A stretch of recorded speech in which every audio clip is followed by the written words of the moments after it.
Tinanggihan ni Davao City 1st District Paulo Representative or Paulo Duterte ang imbitasyon ng Independent Commission for Infrastructure na dumalo sa pagdinig.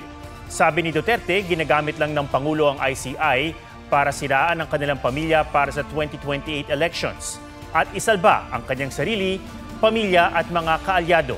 Ang dapat daw imbestigahan ng ICI ay ang Pangulo, kanyang pamilya at si Romualdez.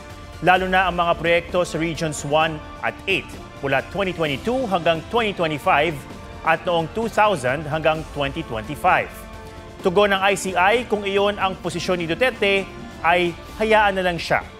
Patuloy rin nilang gagampanan ng kanilang tungkulin.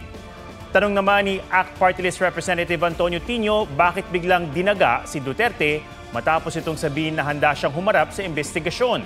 Sagot ni Duterte, hindi siya umatras. Ayaw lang niya ng palabas.